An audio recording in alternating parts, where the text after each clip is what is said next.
जब भगवान राम ने भक्त के लिए बनाई रसोई। बहुत साल पहले की बात है। एक आलसी लेकिन भोला भाला व्यक्ति था। भोला दिन भर कोई काम नहीं करता, बस खाता ही रहता और सोए रहता। घर वालों ने कहा, चलो जाओ, निकलो घर से, कोई काम धाम करते नहीं हो, बस पड़े रहते हो। वह घर से निकलकर यूं ही भटकते हुए एक आश्रम में पहुंचा। वहां उसने देखा कि एक गुरुजी हैं। उनके शिष्य कोई काम नहीं करते, बस मंदिर की पूजा करते हैं। उसने मन में सोचा, यह बढ़िया है, कोई काम धाम नहीं, बस पूजा ही तो करनी है। गुरुजी के पास जाकर पूछा, क्या मैं यहाँ रह सकता हूँ? गुरुजी बोले, हाँ हाँ, क्यों नहीं, लेकिन मैं कोई काम नहीं कर सकता हूँ। गुरुजी बोले, कोई काम नहीं करना है, बस पूजा करनी होगी। भोला बोला, ठीक है, वह तो मैं कर लूँगा। अब भोला महाराज के आश्रम में रहने लगे। ना कोई काम ना कोई धाम, बस सारा दिन खाते रहो और प्रभु भक्ति में भजन गाते रहो। महीना भर हो गया। फिर एक दिन एकादशी आई। उसने रसोई में जाकर देखा, खाने की कोई तैयारी नहीं हुई थी। उसने गुरुजी से पूछा, आज खाना नहीं बनेगा क्या गुरुजी? गुरुजी ने कहा, नहीं, आज तो एकादशी है, तुम्हारा भी उपवास है। उसने कहा, नहीं नहीं, अगर हमने उपवास कर लिया तो कल का दिन नहीं देख पाएंगे। हम नहीं कर सकते उपवास, हमें तो भूख लगती है, आपने पहले क्यों नहीं बताया? गुरुजी ने कहा, ठीक है, तुम मत करो उपवास, पर खाना भी तुम्हारे लिए कोई और नहीं बनाएगा, तुम खुद बना लो। मरता क्या न करता। गया रसोई में। गुरुजी फिर आए।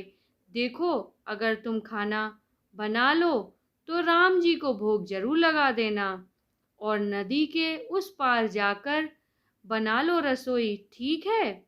लकड़ी, आटा, तेल, घी, सब्जी लेकर भोला महाराज चले गए। जैसे तैसे खाना भी बनाया। खाने लगा तो याद आया, गुरुजी ने कहा था कि राम जी को भोग लगाना है।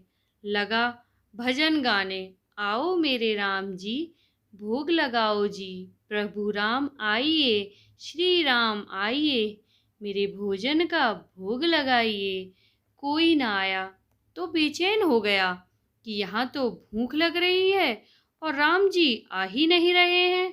भोला मानस जानता नहीं था कि प्रभु साक्षात तो आएंगे नहीं, पर गुरुजी की बात मानना जरूरी है। फिर उसने कहा, देखो प्रभु राम जी, मैं समझ गया कि आप क्यों नहीं आ रहे हैं। मैंने रूखा सूखा बनाया है और आपको तरमाल खाने की आदत है, इसलिए नहीं आ रहे हो। तो सुनो प्रभु, आज वहाँ भी कुछ नहीं बना है, सबको एकादशी है, खाना हो तो यह भोग ही खा लो। श्री राम अपने भक्त की सरलता पर बड़े मुस्कुराए और माता सीता के साथ प्रकट हो गए। भक्त असमंजस में, गुरुजी ने तो कहा था कि राम जी आएंगे, पर यहाँ तो माता सीता भी आई हैं, और मैंने तो भोजन बस 2 लोगों का बनाया है। चलो, कोई बात नहीं, आज इन्हें ही खिला देते हैं। बोला, प्रभु, मैं भूखा रह गया, लेकिन मुझे आप दोनों को देखकर बड़ा अच्छा लग रहा है। लेकिन अगली एकादशी पर ऐसा ना करना, पहले बता देना कि कितने जन आ रहे हो, और हाँ, थोड़ा जल्दी आ जाना। राम जी उसकी बात पर बड़े मुदित हुए, प्रसाद ग्रहण करके चले गए। अगली एकादशी तक यह भोला मानस सब भूल गया। उसे लगा प्रभु ऐसे ही आते होंगे और प्रसाद ग्रहण करते होंगे। फिर एकादशी आई। गुरुजी से कहा, मैं चला अपना खाना बनाने, पर गुरुजी, थोड़ा ज़्यादा अनाज लगेगा, वहाँ 2 लोग आते हैं। गुरुजी मुस्कुराए, भूख के मारे बावला है। ठीक है, ले जा और अनाज ले जा। अब की बार उसने 3 लोगों का खाना बनाया। फिर गुहार लगाई, प्रभु राम आइए, सीताराम आइए, मेरे भोजन का भोग लगाइए। प्रभु की महिमा भी निराली है। भक्त के साथ कौतुक करने में उन्हें भी बड़ा मजा आता है। इस बार वे अपने भाई लक्ष्मण, भरत, शत्रुघ्न और हनुमान जी को लेकर आ गए। भक्त को चक्कर आ गए। यह क्या हुआ? एक का भोजन बनाया तो 2 आए। आज 2 का खाना ज्यादा बनाया तो पूरा खानदान आ गया। लगता है आज भी भूखा ही रहना पड़ेगा। सबको भोजन लगाया और बैठे बैठे देखता रहा। अनजाने ही उसकी भी एकादशी हो गई। फिर अगली एकादशी आने से पहले गुरुजी से कहा, गुरुजी, ये आपके प्रभु राम जी अकेले क्यों नहीं आते? हर बार कितने सारे लोग ले आते हैं। इस बार अनाज ज्यादा देना। गुरुजी को लगा कहीं यह अनाज बेचता तो नहीं है। देखना पड़ेगा जाकर। भंडार में कहा, इसे जितना अनाज चाहिए दे दो और छुपकर उसे देखने चल पड़े। इस बार आनंद ने सोचा, खाना पहले नहीं बनाऊंगा, पता नहीं कितने लोग आ जाएं। पहले बुला लेता हूँ, फिर बनाता हूँ।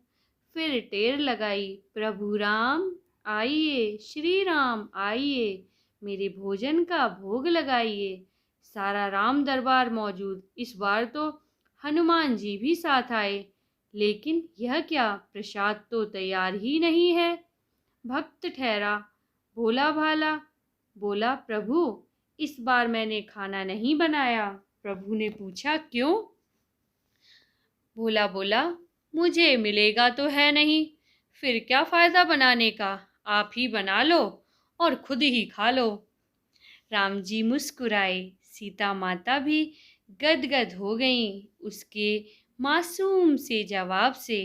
लक्ष्मण जी बोले, क्या करें प्रभु? प्रभु बोले, भक्त की इच्छा है, पूरी तो करनी पड़ेगी। चलो लग जाओ काम से। लक्ष्मण जी ने लकड़ी उठाई।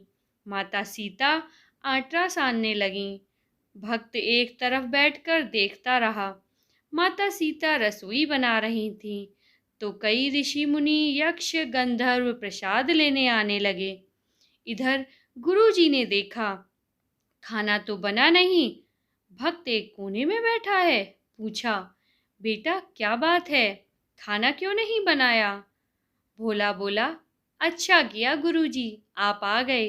देखिए कितने लोग आते हैं प्रभु के साथ। गुरुजी बोले, मुझे तो कुछ नहीं दिख रहा तुम्हारे और अनाज के सिवा। भक्त ने माथा पकड़ लिया। एक तो इतनी मेहनत करवाते हैं प्रभु, भूखा भी रखते हैं और ऊपर से गुरुजी को दिख भी नहीं रहे। यह और बड़ी मुसीबत है। प्रभु से कहा, आप गुरुजी को क्यों नहीं दिख रहे हो? तो प्रभु बोले, मैं उन्हें नहीं दिख सकता। भोला बोला, क्यों? वे तो बड़े पंडित हैं, ज्ञानी हैं, विद्वान हैं, उन्हें तो बहुत कुछ आता है, उनको क्यों नहीं दिखते आप? तो प्रभु बोले, माना कि उनको सब कुछ आता है, पर वे सरल नहीं हैं तुम्हारी तरह, इसलिए उनको मैं नहीं देख सकता। भोला ने गुरुजी से वही बात कही। गुरुजी, प्रभु कह रहे हैं आप सरल नहीं हैं, इसलिए आपको नहीं दिखेंगे। गुरुजी रोने लगे। वाकई मैंने सब कुछ पाया पर सरलता नहीं पा सका तुम्हारी तरह, और प्रभु तो मन की सरलता से ही मिलते हैं। प्रभु प्रकट हो गए और गुरुजी को भी दर्शन दिए। इस तरह एक भक्त के कहने पर प्रभु ने रसोई भी बनाई। तो दोस्तों प्रेम से बोलो जय श्री राम।